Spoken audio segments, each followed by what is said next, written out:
21st Century Entrepreneurship with Martin Piskarik.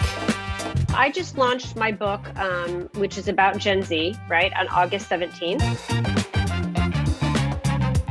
It hit Amazon bestseller after 4 days in a couple of categories. So we've been super, super busy ever since, which is fantastic. And, you know, Gen Z is definitely something that has application anywhere in the world, right? I mean, most of the research of the book was based in the US, but we do work around the world on Gen Z. And, you know, I'm running projects for Gen Z in China and in India and, you know, around the world. It has application, I think, for anyone, anywhere. You know, it's just that we had to limit the research to some degree. Really happy to be here and be talking to you. And I love that you have an international audience because I am a student of culture. I have been my whole life. And the two companies that I run in the book that I just published are really all around humanity, right? And the continuing evolution of our humanity and culture.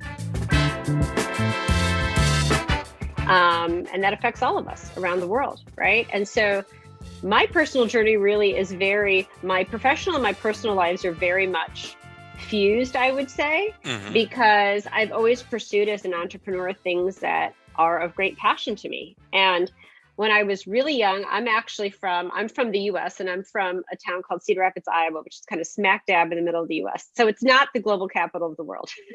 Okay. It's not super international. It's not super diverse. It's not any of those things.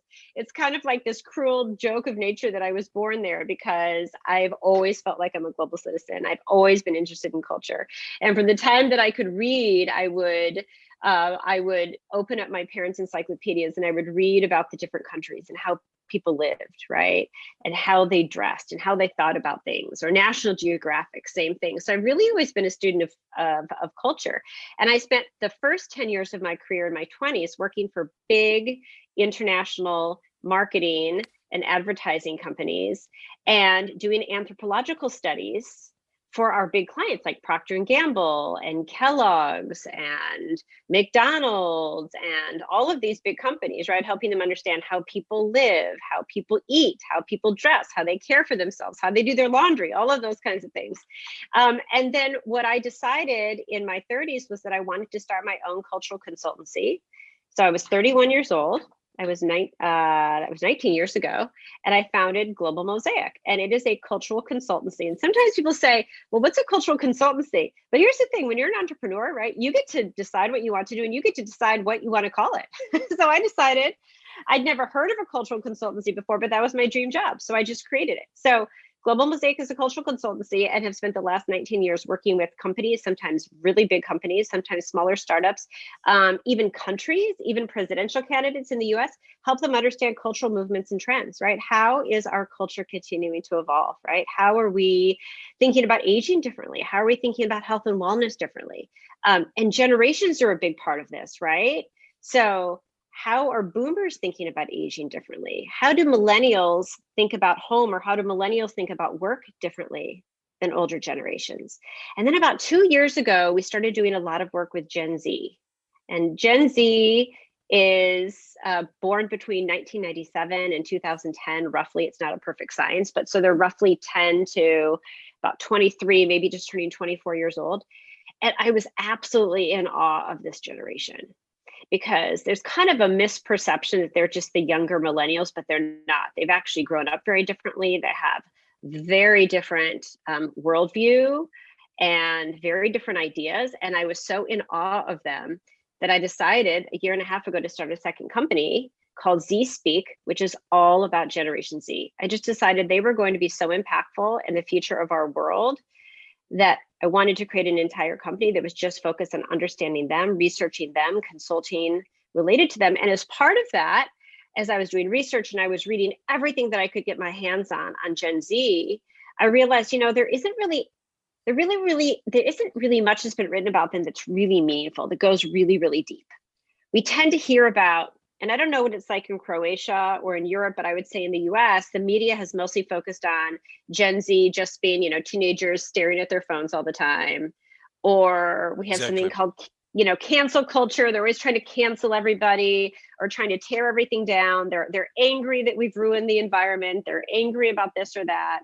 But what do they really want? And so I discovered at the time there wasn't really a deep story that was being told about them. And there wasn't really a book or really anything that really deeply explained who they are and why they are who they are. And so I decided I think we need to write that book.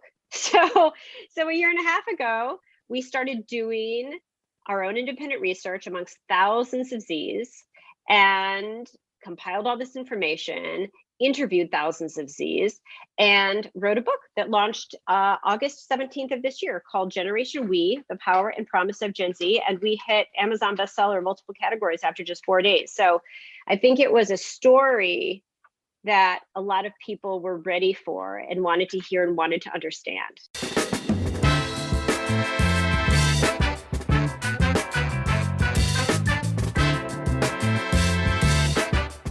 I don't know where you are in Croatia or in Europe. Do you feel like Generation Z has a very large presence yet? Well, You hear about them? Are they in the news? Are you? virtually speaking, yes.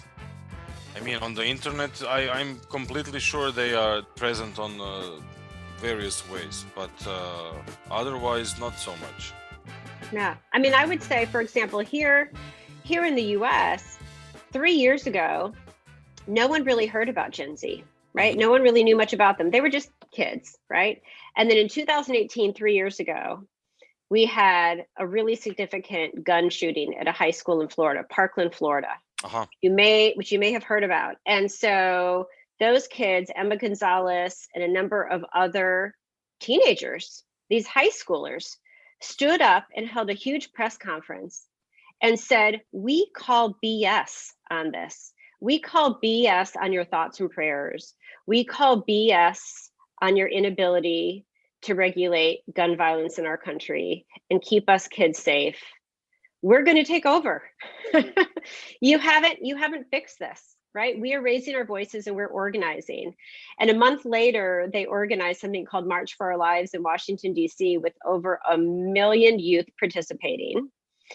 And then they continued to build on that, and students around the US started marching out of school as part of March for Our Lives, right? To protest our country's inability to create safe spaces for them to learn. And then within a couple of months, there in Europe, Greta, our friend Greta Thunberg, right? She started protesting in front of Parliament and created these climate strikes, which then young teenagers all over the world started to replicate, right? And that was within a year. We had youth of the world organizing the climate strike, right? In which over 4 million people around the world participated in. And that was organized by youth. That was organized by these teenagers.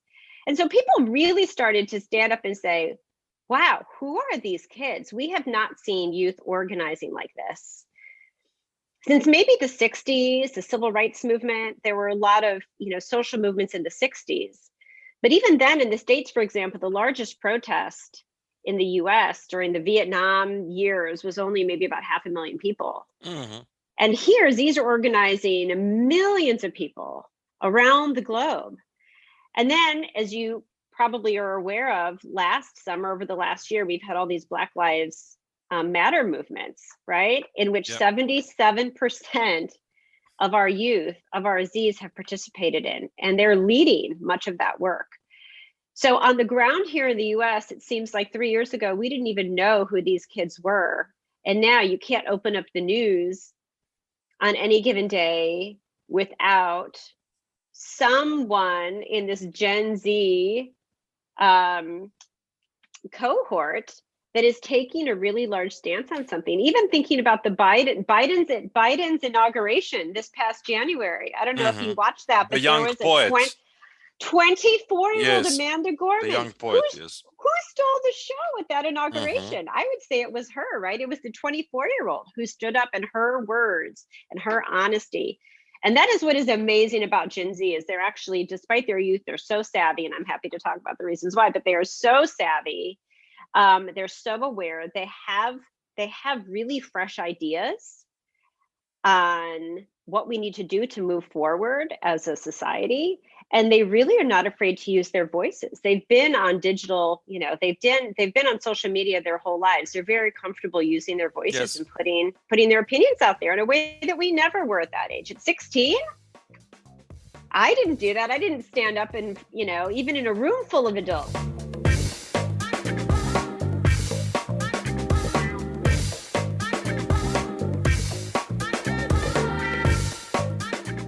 Except standing up and strike. When you say working, what do you mean?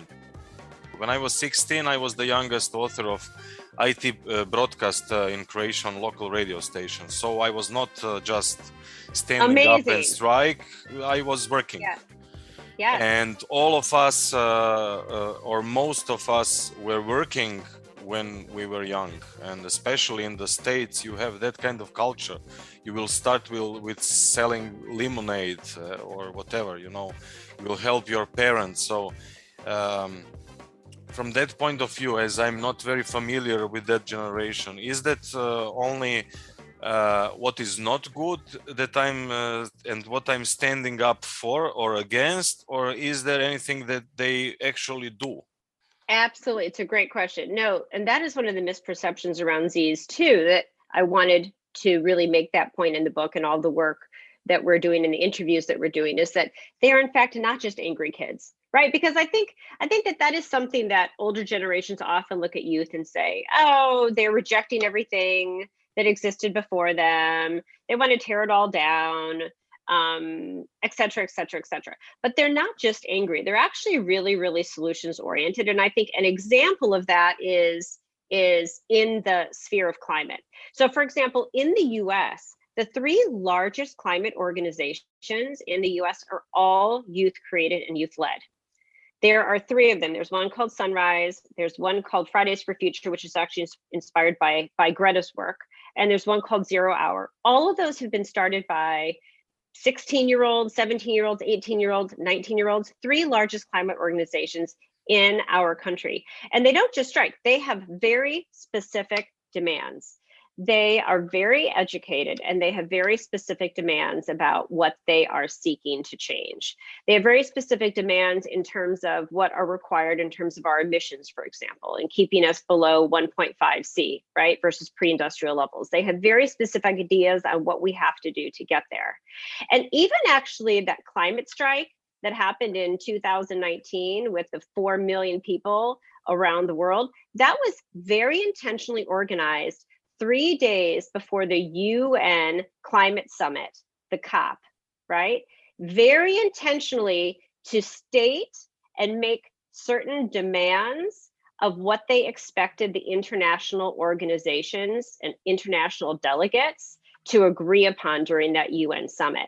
And actually, to go further, the Paris Accords were actually signed 6 years ago, right? And then annually, every year, there's this UN climate summit, which is called the COP.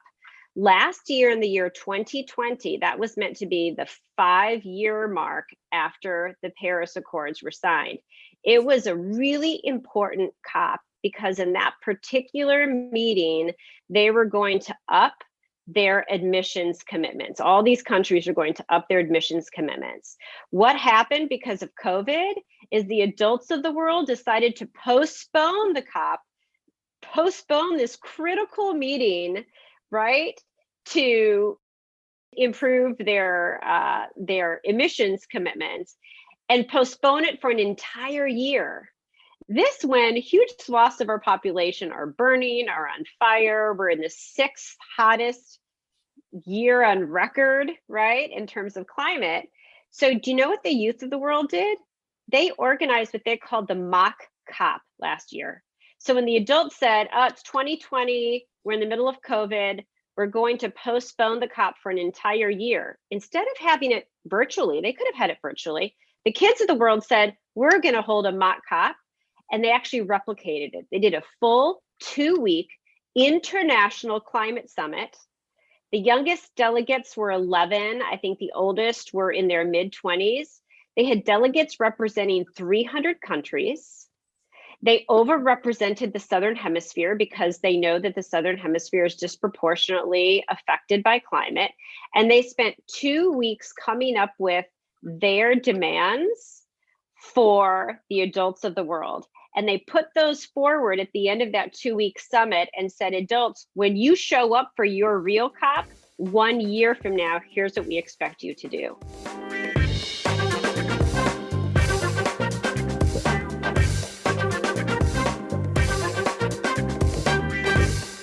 Accept demands. Are they ready to communicate with other generations? Very much so. And that is what they're trying to do. And vice versa, of course. You know. It's a great question. It's the older generations tend to say, "Hey, you are just kids." Mm-hmm. And I think that the biggest criticism of Gen Z, and this is not unique. I think that generally we older generations tend to trivialize youth, right? We tend to say, "What can a 16-year-old know about climate?" Right? Or what can a 16 or 17 or 18-year-old know about the complicated dynamics of our politics, or about the complicated dynamics of gun regulation, or whatever it is. But what's actually really unique to this generation is that, and first of all, they're the largest generation on the planet now. So they make up about 27% of the global population. So that's huge. There are just a lot of them. But even given their size, what is making them so powerful is the way that they use social media, right? So obviously we did not grow up on social media, but even millennials, who I think, oftentimes we think of the millennial generation who are now between the ages of like 24, 25, and about 40 years old. We think about them as being online so much. We think about them as the Instagram generation, etc. But actually the median millennial was 19 years old when the iPhone came out. Mm-hmm. So they didn't grow up on these smartphones. Mm-hmm. The median age of a millennial was 22 when Instagram came out. Mm-hmm. So even though they're the Instagram generation, they really weren't online and on social media in a meaningful way until they were in their 20s in many cases, right?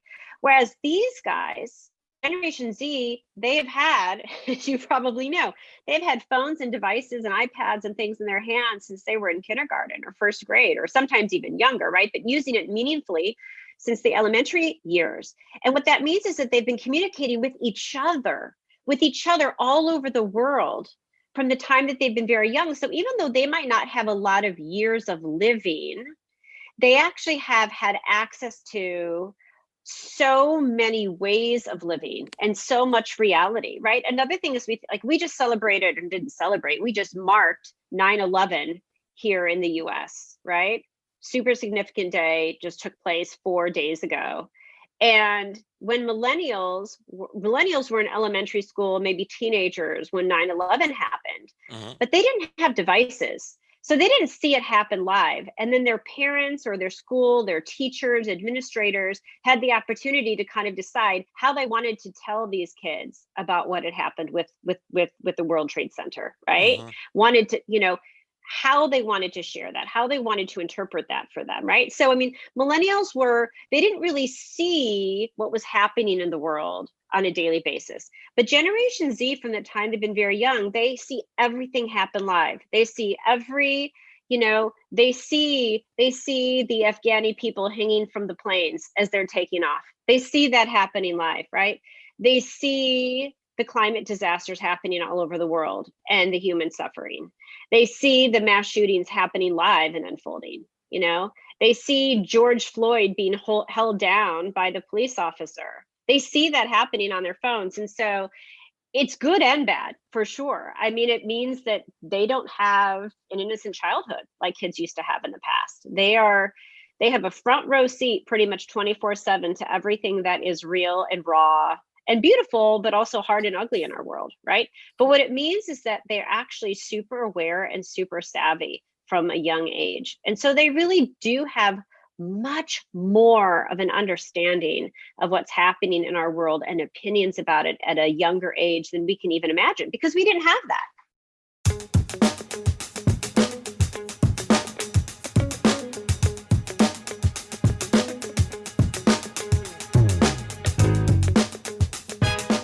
as their perception is influencing their experience, inner experience, and the experience of the context they are immersed into. Actually, the whole world, as we are living in the age of internet for at least 20 years now. Right. What's the process vice versa? So how the experience is influencing on their perception on a positive way, negative way? What's the overall perception? Is it a positive one or a negative one? Yeah. Well, I will say this is building on the conversation we were just having 24/7 access to everything that's happening in the world is overwhelming, right? It's overwhelming for us as adults. I mean, we just can't even take it all in. Now that we operate as a global community, you could say, right? And our news includes all of the trauma, all of the things happening anywhere in the world. It's so much to take in every day. So, but that said, one of the things that is extraordinary to me about Gen Z is that they maintain an optimistic attitude. So they also feel overwhelmed by all the news that they're taking in, but they also believe that we can make changes and that positive change is possible. And that's one of the reasons that I so enjoy representing them and elevating their voices and elevating their ideas, because it really is about ideas. I mean, they really do have fresh thinking on a lot of these things. And one of the things that they see, and one of the ways in which they're I think that they're really different and they see things very clearly, is that, you know, we're coming from, they see us as all being very disconnected, and they see us as being unnecessarily disconnected. And so the way that they view things is that it's been very much a society based on the individual for a long time, that our world has been very much based on the individual, right? Especially in the States.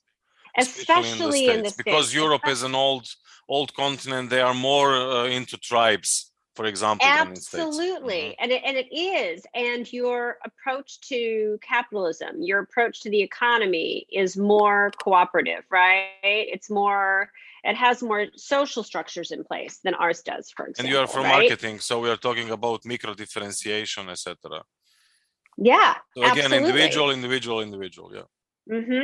And so what's actually so interesting is that because these Zs around the world have been able to connect with each other from a young age, they are able to connect on a level of shared humanity that really goes beyond nationality, skin color, gender identity, in a way that when we all grew up, we were more limited to our individual, you know, we were more limited to who was in our immediate geographical sphere, right? I mean, who did you interact with when you were growing up, right? It was your parents, your family, your classmates, your neighbors. It was the people within that geographical sphere. And one of the things that's super interesting is that around the world, TikTok is the #1 app for Gen Z.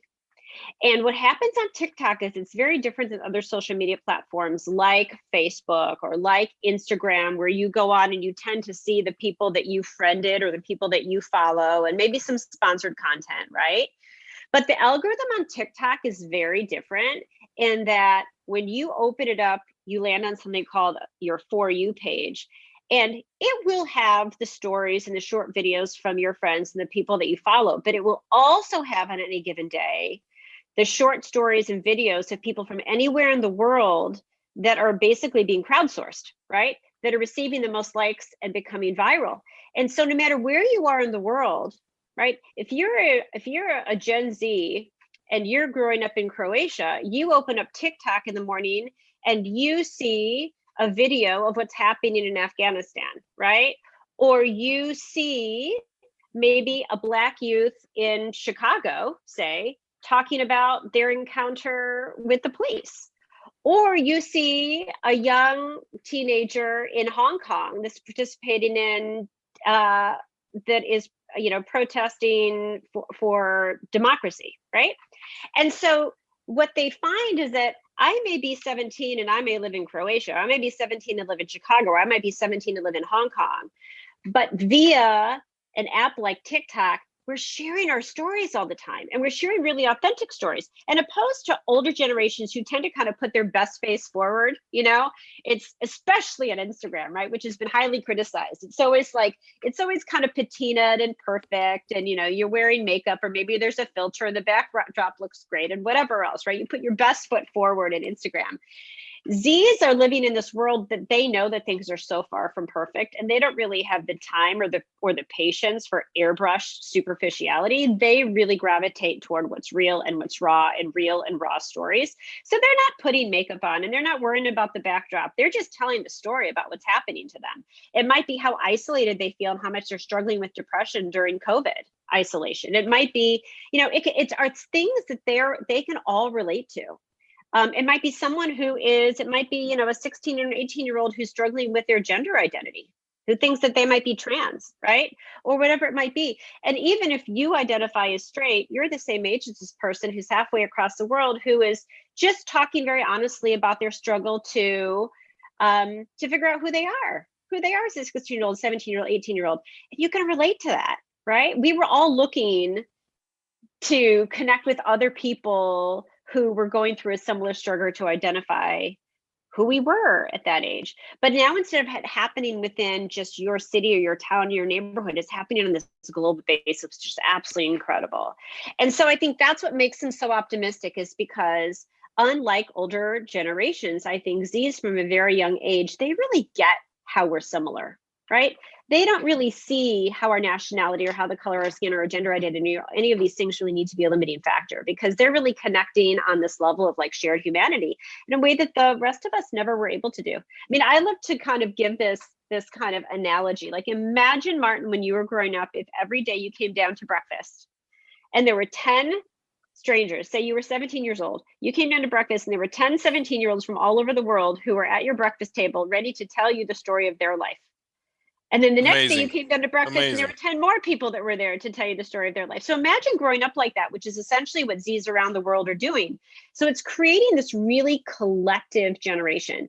So it's not just the fact that they're the largest generation on the planet right now, it's that they really are connected, not just digitally, functionally, but even in terms of this kind of shared empathy that they are creating. And that's why they're able to organize a climate strike of 4 million people in the span of a month, because that's the kind of connectivity that they have. And that's the kind of shared passion and shared understanding that they have.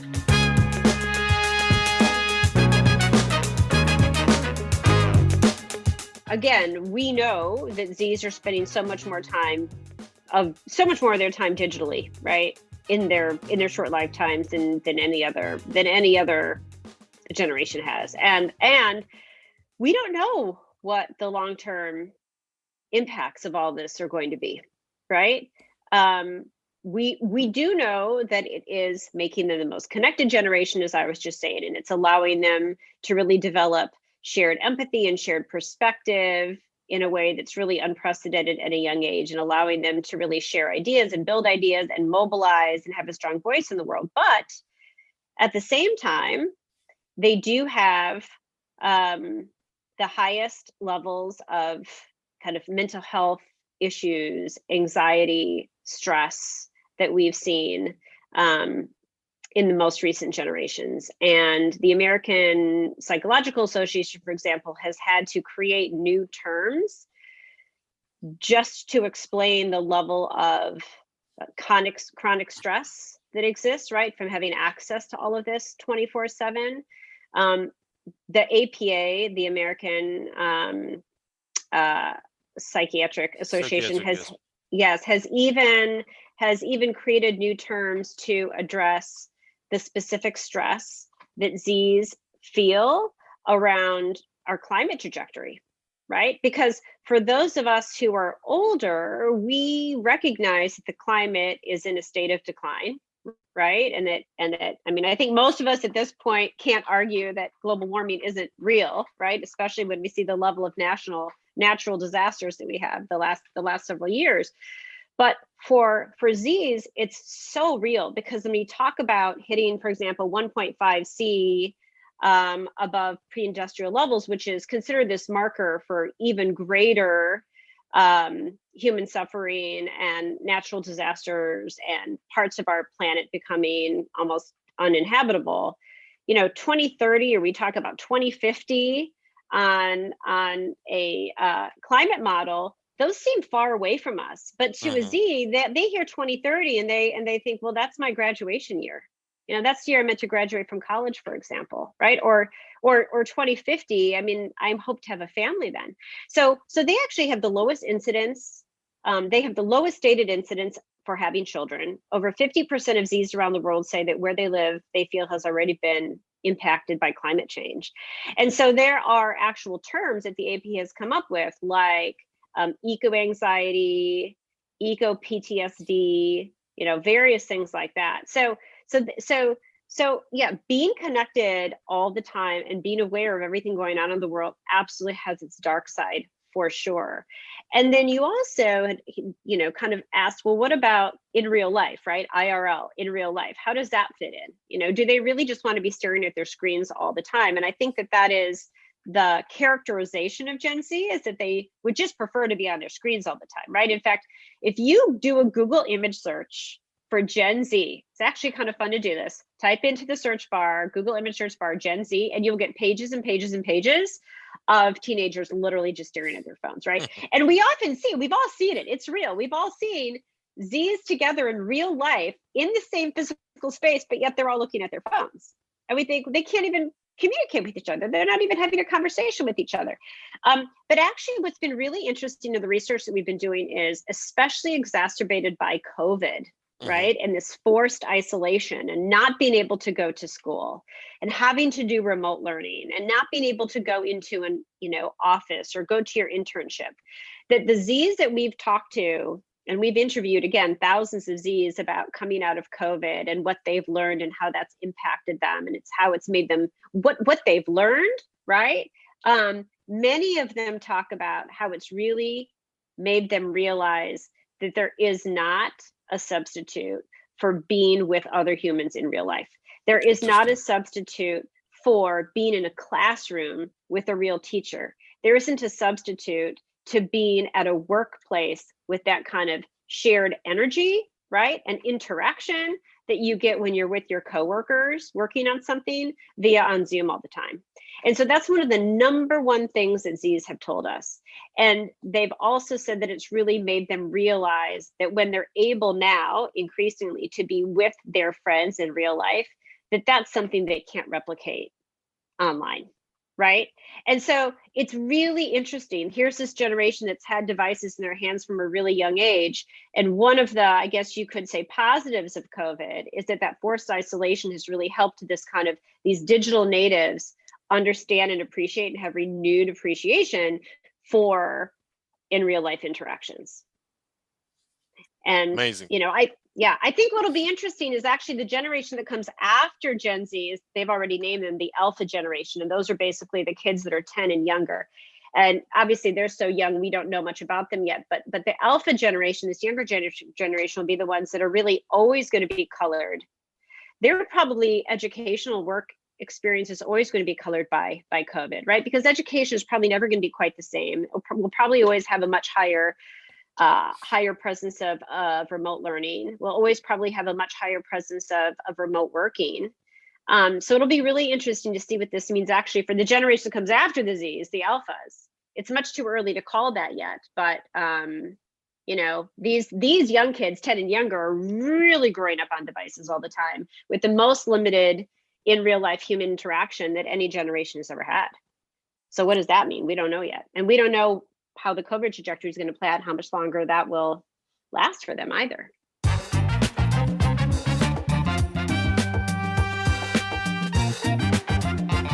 So what I would say is, when I envisioned the book, Generation We, and I was talking to publishers initially, because I have a history as a successful business person, most publishers expected that this was going to be a business book.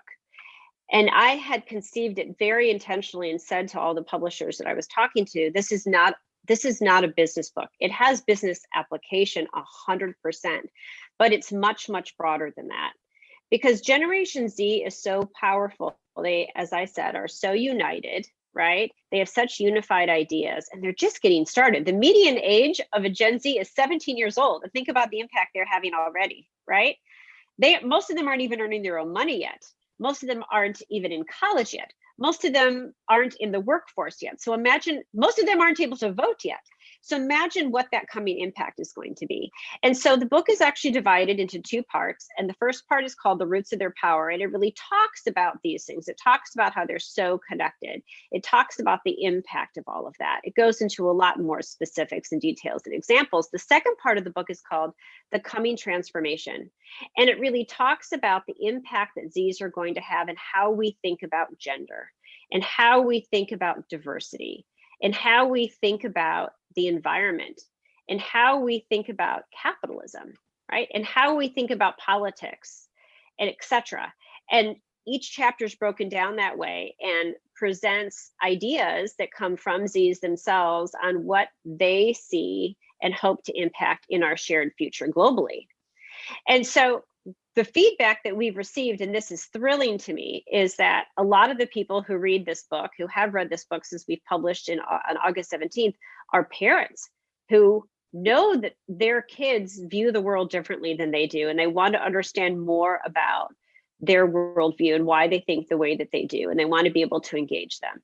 We certainly are doing a lot of work with companies who want to understand them. But for example, a couple of days ago, we had one of the largest universities in the US asked us to come deliver a keynote to help them understand how to best prepare a higher education system that really acknowledges this generation and how different they are and what their unique wants and needs are.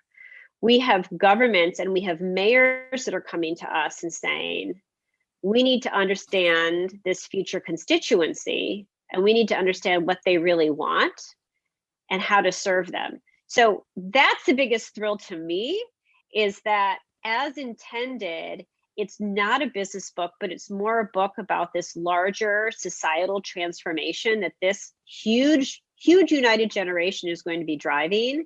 And anyone who wants to have some insight into what's coming and what you're going to continue to see more and more of in the coming years, and that will impact all of us, will find this book to be insightful. And if you'd like to check it out, you can certainly check it out on Amazon.com, Generation We, the Power and Promise of Gen Z. You can read more about the book and some of the background at my website, AnneMarie Hayek.com, AnneMariehayek.com. And it's just been a thrill to talk to you about it. I'm so excited to be sharing this message with your global audience. So thank you so much for letting me talk about this. Thank you, AnneMarie, as well, for letting me know to immerse a little bit more into Generation Z mindset. Thank you. Appreciate it. 21st Century Entrepreneurship with Martin Piskarik. Thank you for listening. If you enjoyed today's show, please head over to iTunes, give us a rating, and leave a review.